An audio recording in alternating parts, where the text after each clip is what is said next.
Welcome to the Freelance Blend podcast, where we entertain, educate and engage freelancers from the Philippines and across the globe.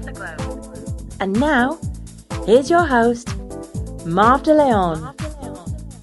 Hello everyone, this is Marv De Leon of Freelance Blend podcast. And as I mentioned earlier, I'm streaming this also live now on Facebook through Facebook Live and also here in Google Hangouts.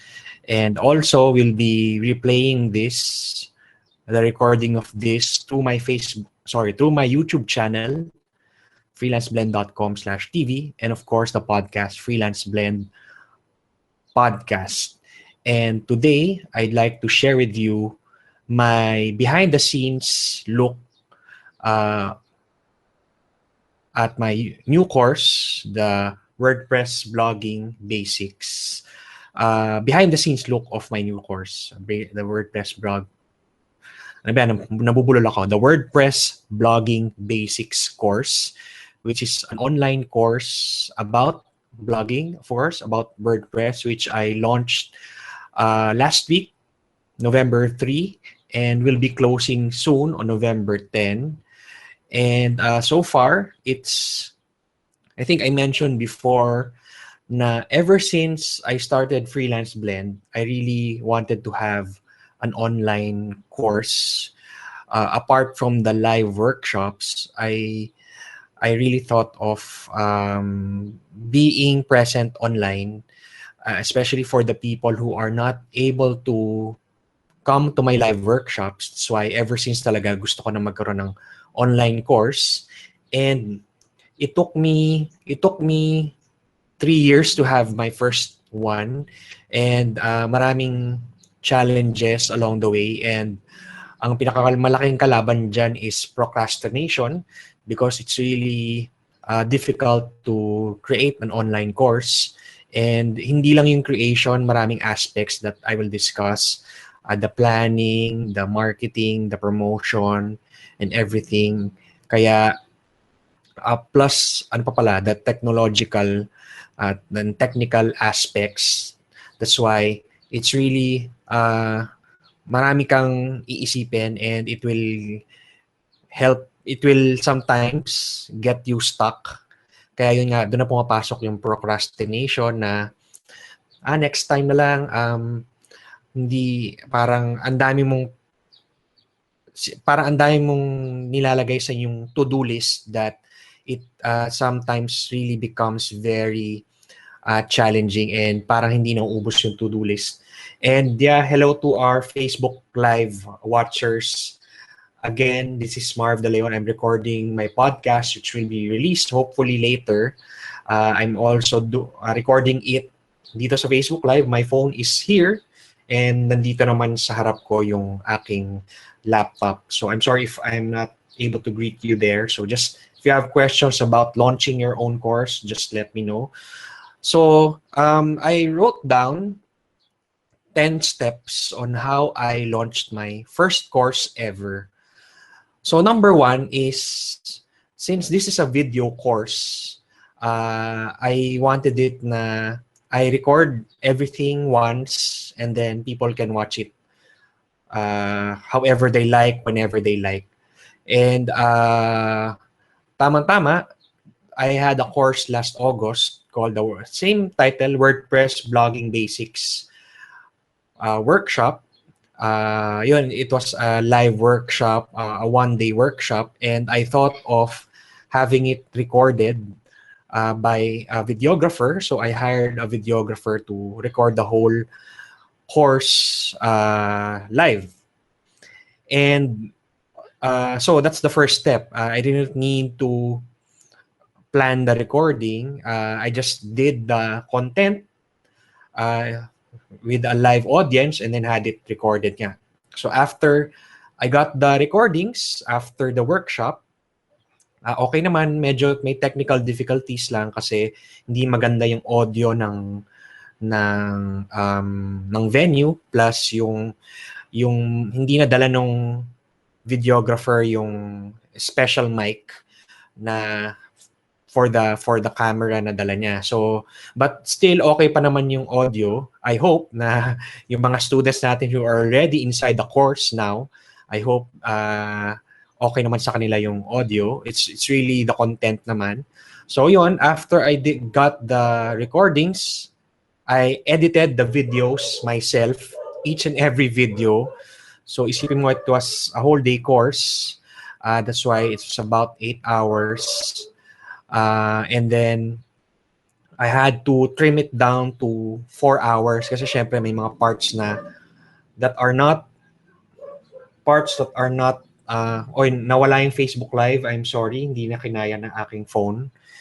Anyway, I had to edit the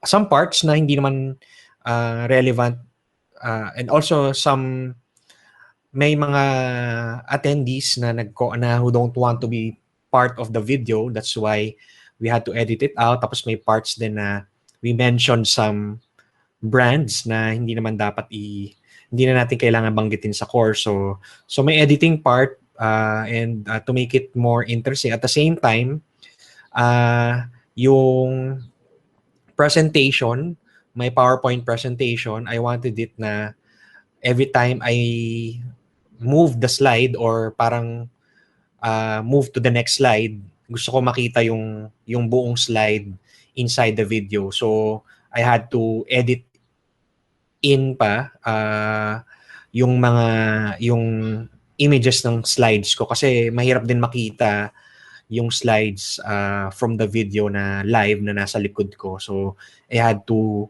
ano ba tawag doon? Parang show the images of the slides on the video itself. So may editing aspect, and of course, I put in mga bumper na intro and outro for each video para may maganda namang transition. So plus may music din. So para medyo ayun may maganda yung para may certain atmosphere yung or ambience yung video. So medyo OC ako when it comes to that. I want a certain type of music being a podcaster. So everything yon, I did the editing myself. So ayun pa yung nakadagdag din sa time to complete this online course. So that's number 2. I edited my own videos. Number 3, the most important part is you have to have course software. So maraming available out there. Pwede kang mag-DIY na you do it yourself using a WordPress website plus a membership plugin. However, inaral ko yan dati and it's very complicated. Hindi naman siya ganun ka-complicated pero maraming mga moving parts na if you are unable to work on one of those moving parts, hindi gagalaw yung buong engine ng course. So I didn't want to do that, and again, it will add to my procrastination. That's why I invested in a course website called Teachable at teachable.com. And kasi doon, with Teachable, it's really parang all-in-one package na it's a membership site. You just upload the videos. You can customize the sales page, the course page, and you can also accept payments. You can create coupon codes for discounts. You can also create affiliate partners wherein, for example, you have a person who will promote the course for you. He earns a commission. So yung payment of that commission tsaka tracking of the affiliate is all housed inside Teachable. So hindi mo na kailangan bumili ng iba-ibang software, iba-ibang plugin to do that if you want to DIY. So ako as just to get to the launch very fast, I invested in Teachable. And for you who are not that tech savvy as I am and who are not hindi rin marunong mag-code like me, then Teachable is a very good platform to use. May mga different packages. I took the basic plan. It's about, I believe, $29 a month. So at the same time, meron din silang fees on the for every transaction. But I think it will be okay naman sa akin knowing that this software I can use for a very long time, and hindi lang isang course na pwede na ang kaya mong gawin dito. You can create many courses. Parang you'll have your own online school. So sa isang school, maraming mga courses, maraming mga colleges. You can create as many courses as you like. You can have many teachers who have their own courses inside the school. That's why I called it the Freelance Blend School. Tapos the very first course is the WordPress Blogging Basics course. So that's yun yung Teachable. I'm under the basic plan. And of course, there are other higher end packages na nag-iiba na yung mga bumababa na yung fees, and ayun yata basically marami na integration, but for me the basic plan works. So that's number 3. I bought a core software. Number 4 is, as I said, having an online course, maraming moving parts, and since I'm doing everything by myself, I had to have parang project management ano ba tawag doon? Software, or para lang a place where I can put all my ideas and then make sure na each aspect na gagawa ko, and then if I'm able to do a task or a to-do, pag tapos na siya, I transfer it to a list that is yung mga done na. And I used the project management software that I use is Trello, Trello, and the good thing, it's free. And ayun, it's para siyang you have a place where you can put, imagine physically kung meron kasing tinuturo si Pat Flynn of Smart Passive Income. If you have projects, you can write down yung mga tasks in post-it note, tapos ilalagay mo siya yung post-it notes depending on the logical arrangement na gusto mo, tapos you can move it around. So Trello is like the online version of that.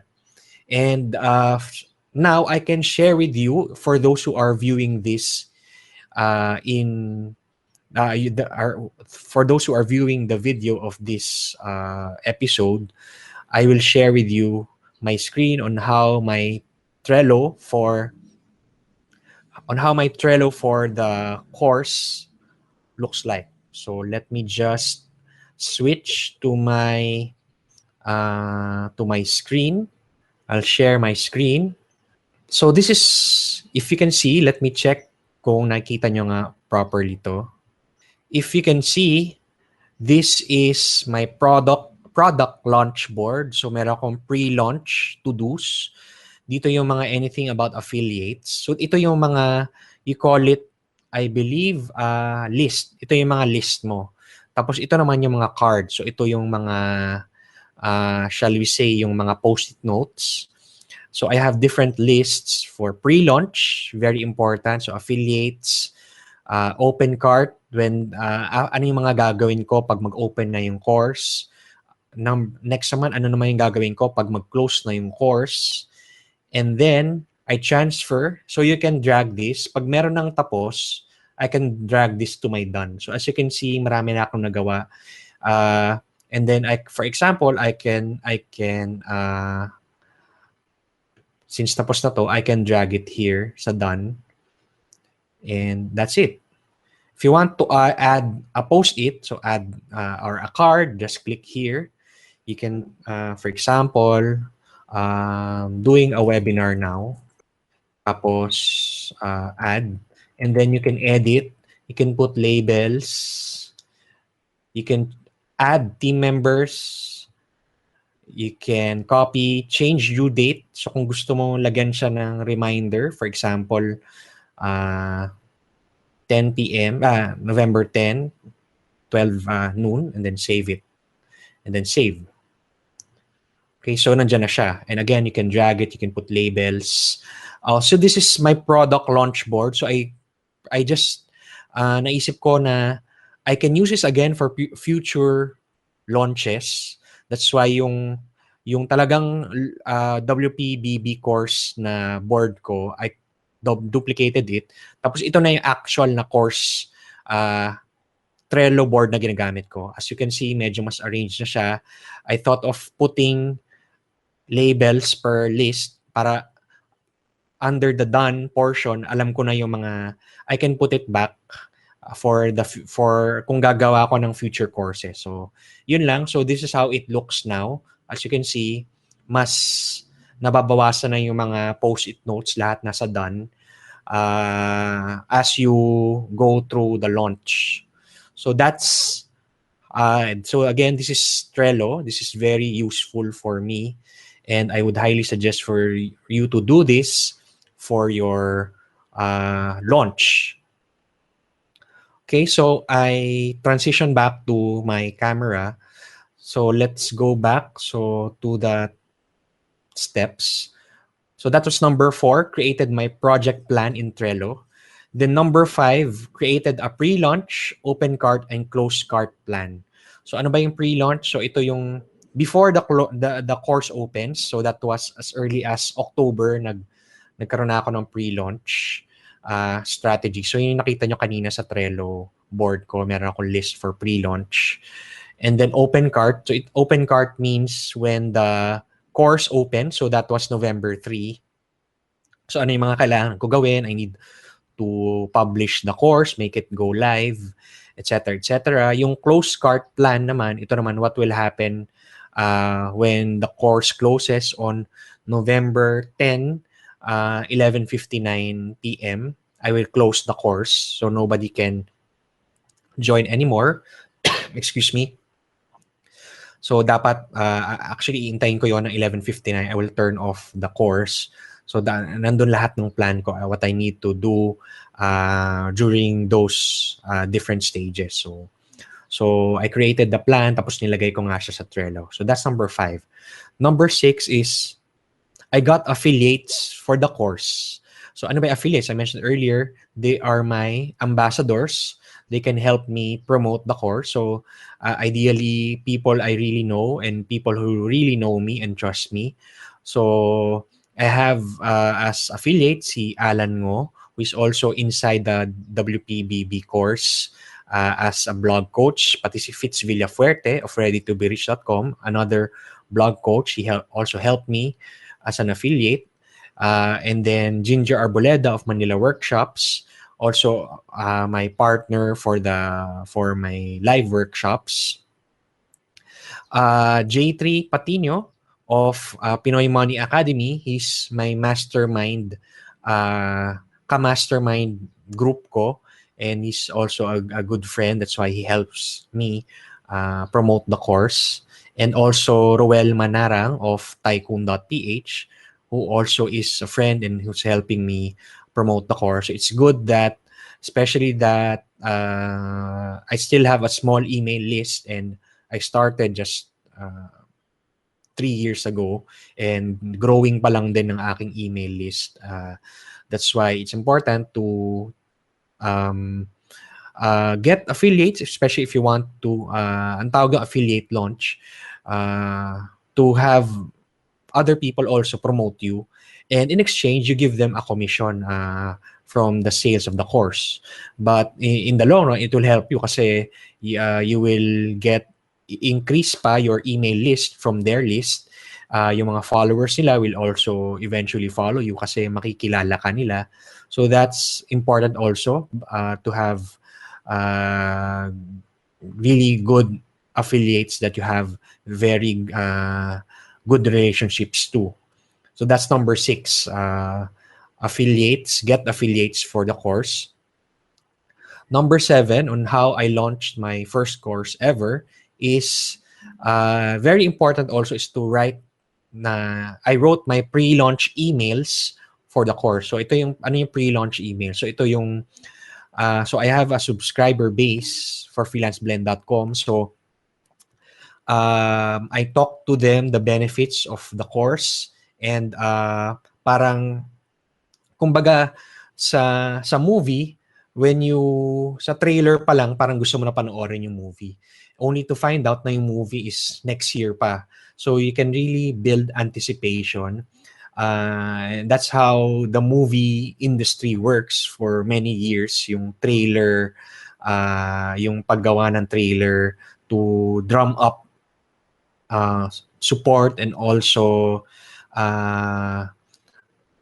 at saka ano ba tawag doon, anticipation for the movie. So ganun din with an online course. So that's why through email marketing, kailangan mo rin gawan ng, you need to build anticipation for the course so that when it opens, people will be really kumbaga nagmamadali to buy your course and will be willing to give you their money to buy their course. And you do that by building anticipation through an email pre-launch sequence. So that's what I did. It really one of the challenging parts of creating a course, kasi you really need to have very good copy when it comes to pre-launches emails, and I hope it's been well. We have about 10 students so far, and I think so hopefully through the pre-launch emails, I was able to convince them that the course is really right for them. So that's another step, is to write down your pre-launch emails.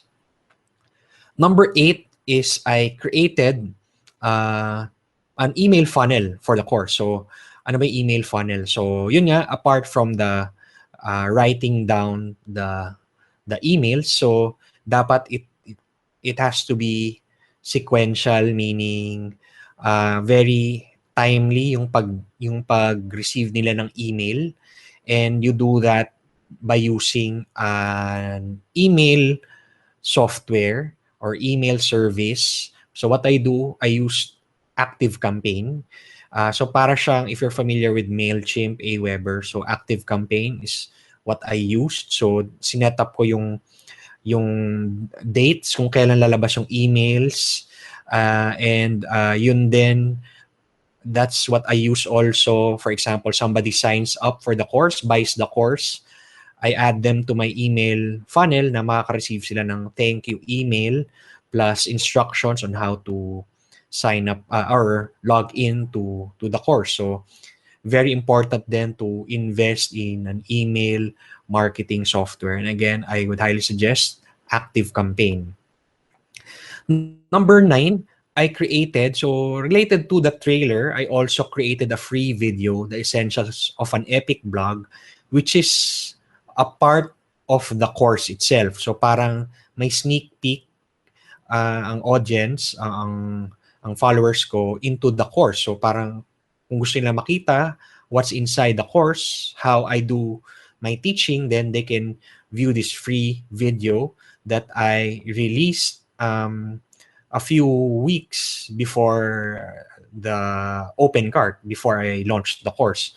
So yung free video na to, I also created special landing pages for my affiliates, yung na-mention kanina, sila Alan, sila Fitz, so that people, their followers, can watch the video, and at the same time, since definitely most of their followers don't know me, makikilala nila ako through that video, and automatically through the email funnel that I created, after they watch the video, I'm able to get their email addresses, and doon na nila marireceive yung mga pre-launch emails na nabanggit ko kanina. So that's a process also, that's a system, and again, what I used here is ActiveCampaign for the emails. Yung landing page na sinabi ko, I created a special landing page, and that is through lead pages.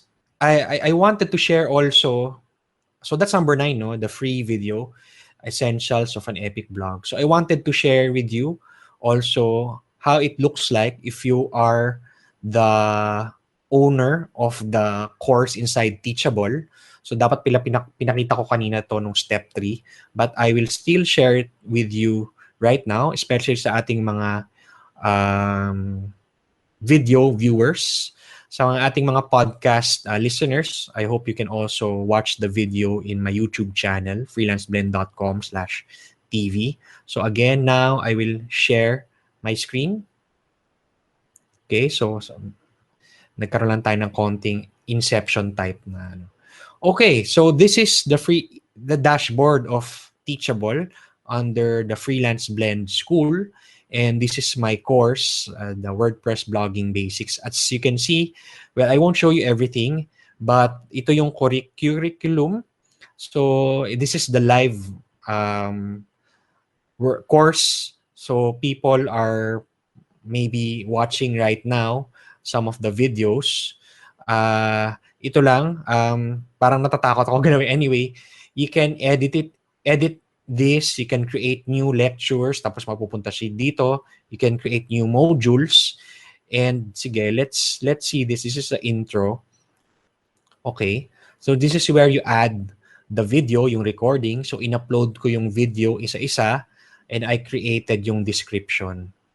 So that's how the course looks like inside Teachable. So hindi natin gagalawin yan. Baka may magalaw tayong iba. And you can also click na publish or unpublish kung may gusto kang i-stop. On the left, nandito yung mga pricing, how much you want to price the course. Yung students, you see how many, yung mga students who are taking the course, even the reports. Ito naman yung dashboard ng the school itself. So I won't show you this for now. But I just wanted you to see yung ginawa ko na modules, isa-isa kong in-upload yung mga videos and short articles about the video. So nandito lahat. Module 4, 5, Module 6, the resources page, and even the bonus content, yung mga Q&A session namin nila Fitz and Alan, yung special interview namin with Fitz and Alan right after the course. So imagine I did this everything on my own. That's why talaga marami tayong natutunan creating this course for my students. Now I'll go back to my camera. So I hope you were able to see really behind the scenes inside my WordPress Blogging Basics course. So we talked about earlier yung free video na ginawa ko. So that's number 9. Number 10, the last step that I did when launching this first course ever is more one of the most important aspects is promotion. So definitely nagawa mo na lahat about the course, but people will need to hear about it, especially if it's something that you feel will definitely help them. And of course, since ginawa mo yan, you know that it's something that people should really find value in. So you have to promote it also heavily. So you can use I use social media in my website. I created ang tawag doon, a banner ad. Yun nga, social. I promoted in Facebook, in Twitter, Instagram, etc. Also, podcast. I released a podcast last week announcing the opening of the course. And before that, I announced about the free video, yung nabanggit ko kanina, promoting the course. So everywhere my audience is, I promoted. Even webinars, I did webinars with my affiliates. I mentioned earlier si Roel, si Ginger. We also did our webinar last week, and actually tonight I'll have my webinar with Alan. So just to give you an idea, I'm recording this today, November 8, Tuesday. The course will close in 2 days from now, November 10. And yun, I'll have that webinar tonight with Alan to promote the course to his audience. And last but not the least, I also used Facebook ads to promote the course. So I invested in, hindi naman ganun kalaki, Facebook ads so that I'm able to retarget those who are followers of Freelance Blend. And so we won't talk about Facebook ads but in detail today, but also I targeted yung mga look-alike audiences ng Freelance Blend.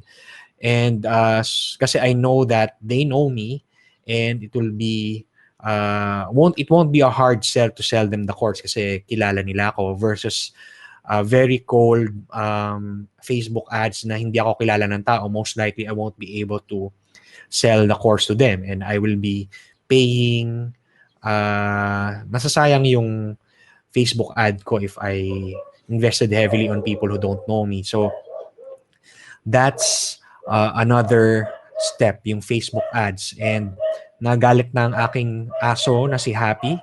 Meron yatang tao sa labas. So again, those are the 10 steps on how I launched my first ever online course. Number 1, I recorded my live workshop last August, and hired a videographer to record that for the course. And then I edited the videos myself. And then number 3, I bought a course software called Teachable. Number 4, created my project plan in Trello. Number 5, created a pre-launch, open cart, and close cart plan. Number 6, I got affiliates for the course. Number 7, I wrote pre-launch emails for the course. Number 8, created an email funnel for the course. Number 9, I launched a free video to promote the course, yung Essentials of an Epic Blog. And number 10, I promoted the course through social, website, podcast, Facebook ads, and webinars. And that's it for this episode. If you're interested to join the course, it's still open, and it will close in 2 days, as I mentioned. It will close on November 10, 11:59 p.m. So in fact, if you're listening to this November 8, you have 3 full days to join the course, and it will close, definitely close on November 11. And most likely, if you want to join next time, higher na yung price, and most likely it will be available in a few months from now pa. Definitely next year na yan. Anyway, thanks again for listening. Thanks for watching, and peace to everyone. Bye. Thanks for listening to the Freelance Blend podcast. For more details about the show and our thriving freelancer community, please visit us at www.freelanceblend.com.